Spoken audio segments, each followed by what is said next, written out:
You wake up. You feel fine. You check the number. And then... So, here you are. And you're one of those lucky few people that can actually sleep quite well at night.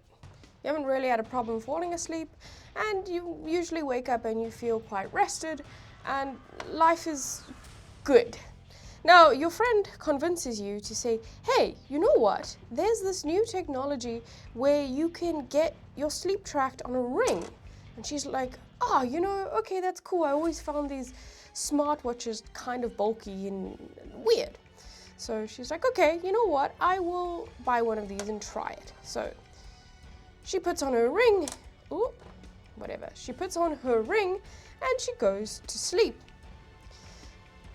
Now, she wakes up in the morning and she felt like she had a good enough sleep, but she checks her app and it said, oh my gosh, your sleep score was pretty bad.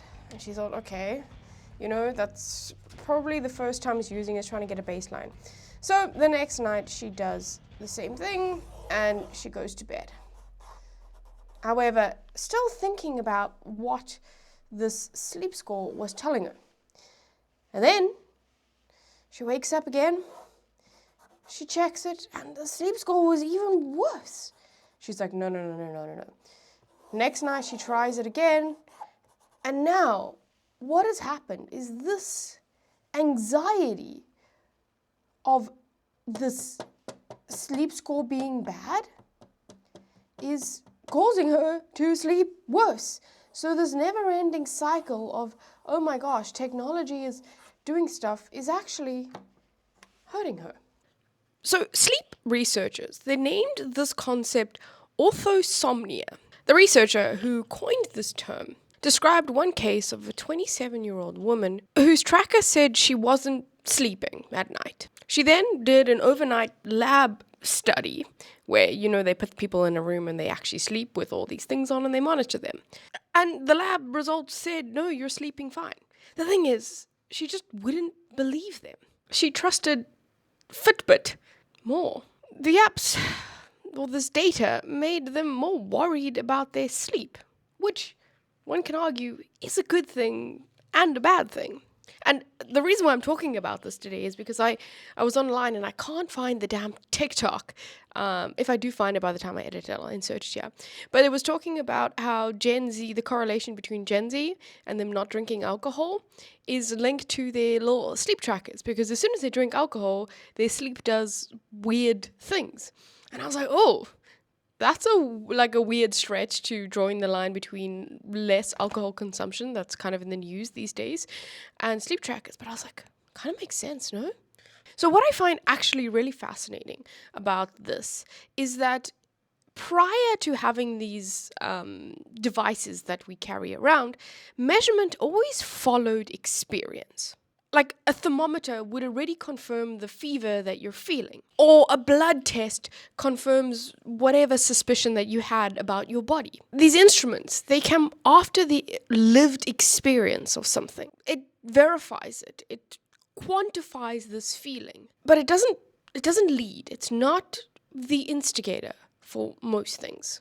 The thing is, this personalized tech, like a sleep tracker, it inverted that relationship. You wake up, you feel fine, and the number, it says otherwise. And for a lot of people, that number wins. I've spoken about this quite a lot, this notion of quantified self on this channel. So if you're interested, there are some videos about that go into a little bit more of the philosophy of this. But today, I'm talking about how this instrument has moved upstream of the actual lived experience. It's no longer confirming what you feel. It's rather telling you what you should feel. And that difference, I think it makes a difference. So there's a flip side to all of this. Oura, which is that ring sleep tracking, other tracking company over here, analyzed data from 600,000 of its members. When people tagged their nights out that they involved alcohol, their sleep scores dropped by 6.8%. And on average, members slept 35 minutes less. HRV, which is heart rate variation, it's a measure of recovery, fell by nearly 16%. And those numbers, they're visible and they've been tracked and recorded in the app and then on Aura's database. And this data, it's obviously just from the people that are wearing it, but it does show a trend, and a trend that a lot of Gen Z or young people these days are actually leaning into, because they're the first generation of people that have grown up with this data available to them on their phones. And as I said before, there was a study done and it said that 65% of Gen Z people drank less in 2025. And this wasn't because of some health campaign and not because someone told them to, but maybe it was because of their recovery score on their sleep apps, and it would do something weird every time they drank. So I'm not saying that that is the conclusion. I'm just saying that this TikTok that I watch might be onto something. And the thing is, it was a number that showed them something that informed a decision, and now there's a positive reinforcement cycle here.